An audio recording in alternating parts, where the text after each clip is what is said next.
കണ്ണൂർ ജില്ലയിലെ വളപട്ടണത്തിനടുത്ത് സ്ഥിതി ചെയ്യുന്ന പ്രസിദ്ധമായ ക്ഷേത്രമാണ് കളരിവാതിക്കൽ ഭഗവതി ക്ഷേത്രം. പരശുരാമ പ്രതിഷ്ഠിതമായ 108 ദേവീക്ഷേത്രങ്ങളിൽ ഒന്നാണ് കളരിവാതിക്കൽ ഭഗവതി ക്ഷേത്രം.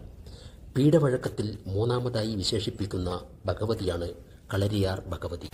മാടായിക്കാവിൽ തിരുവർക്കാട്ട് ഭഗവതി എന്ന പേരിൽ ആരാധിച്ചു പോരുന്ന കോലം തികഞ്ഞ മാതാവ് തന്നെയാണ് കളരിവാതിക്കൽ ഭഗവതിയും. ഏകദേശം 1000 വർഷത്തിലധികം കോലത്തിരി രാജവംശമാണ് വളപട്ടണം ആസ്ഥാനമാക്കി രാജ്യം ഭരിച്ചിരുന്നത്. ഇപ്പോൾ ചിറക്കൽ രാജവംശം എന്നാണ് അറിയപ്പെടുന്നത്. കോലത്തിരി രാജവംശം അവരുടെ കുലദേവതയായിട്ടാണ് കളരിവാതിക്കൽ ഭഗവതിയെ ആരാധിക്കപ്പെടുന്നത്. കോലത്തു നാട്ടിലെ ഏറ്റവും വലിയ കളരിയായ വാഴൂർ കളരിയുടെ പ്രധാന പ്രവേശന കവാടത്തിനടുത്തായിരുന്നു ഈ ക്ഷേത്രം. അതുകൊണ്ട് തന്നെ ഈ ക്ഷേത്രത്തിന് കളരിവാതിക്കൽ ക്ഷേത്രം എന്ന പേരിൽ വിളിച്ചു. ദാരികനെയും രുരുവിനെയും വധിച്ച് കോപം ശമിക്കാതെ അട്ടഹസിക്കുന്ന ദേവിയെ ശാന്തമാക്കാൻ ശിവനും ഭൂതഗണങ്ങളും പ്രത്യക്ഷപ്പെട്ട് ആടിയും പാടിയും ദേവിയെ ശാന്തയാക്കി. അങ്ങനെ ശാന്തയും വരദയുമായ ദേവീ ചൈതന്യത്തെ അതേ രീതിയിൽ വരിക്കപ്ലാവിൽ കൊത്തിയെടുത്ത ദാരുശില്പമാണ് ദേവീ വിഗ്രഹം. ശാക്തേയ വിധിപ്രകാരം പൂജ ചെയ്യപ്പെടുന്ന പ്രധാന ക്ഷേത്രങ്ങളിൽ ഒന്നാണ് ഈ കളരിവാതിക്കൽ ഭഗവതി ക്ഷേത്രം. പ്രധാനമായും 5 ഉത്സവങ്ങളാണ് ഈ ക്ഷേത്രത്തിൽ ആഘോഷിക്കപ്പെടുന്നത്. തുലാമാസത്തിലെ കളത്തിലരി, വൃശ്ചിക മാസത്തിലെ മണ്ഡലപൂജ, മകരമാസത്തിലെ പാട്ടുത്സവം, മീനമാസത്തിലെ പൂരമഹോത്സവം, ഇടവമാസത്തിലെ കളിയാട്ടം. 21 കോൽ 3.5 വിരൽ നീളമുള്ള പടുകൂറ്റൻ തിരുമുടിയാണ് ഭഗവതിയുടേത്. കളിയാട്ട മഹോത്സവത്തിന് ദിവസങ്ങൾക്ക് മുമ്പ് തന്നെ തിരുമുടി നിർമ്മാണം ആരംഭിക്കും. വ്രതശുദ്ധിയോടെ 4 പുരക്കൽ ആശാരിമാരും പെരുവണ്ണാന്മാരും ചേർന്നാണ് തിരുമുടി നിർമ്മിക്കുന്നത്. ഇടവമാസത്തിലെ കളിയാട്ടം അഥവാ കലശോത്സവത്തിന് അമ്മയുടെ തിരുമുടി ഉയരുന്നതോടുകൂടി വടക്കൻ കേരളത്തിലെ കളിയാട്ട മഹോത്സവത്തിന് തിരശ്ശീല വീഴും. കളിയാട്ട ദിവസം ക്ഷേത്ര തിരുമുറ്റത്ത് കളരിയാർ ഭഗവതിയുടെ കൂടെ ക്ഷേത്രപാലകൻ, ചുഴലി ഭഗവതി, പഴശ്ശി ഭഗവതി, കാളരാത്രി, പാടിക്കുറ്റി, സോമേശ്വരി എന്നീ തെയ്യങ്ങളും ഉണ്ടായിരിക്കുന്നതാണ്.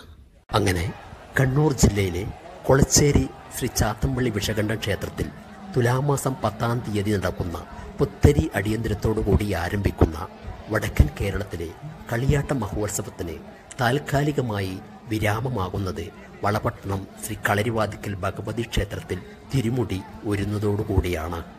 നാരായണ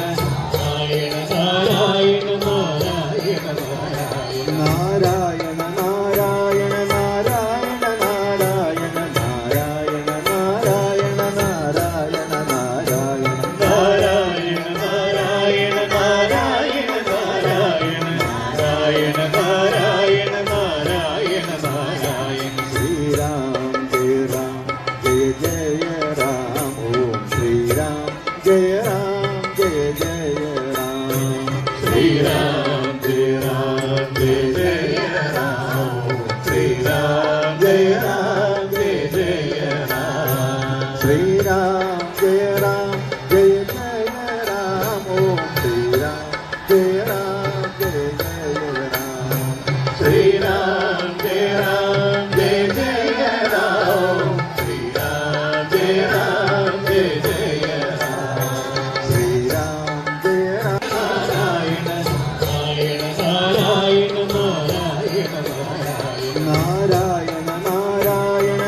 നാരായണ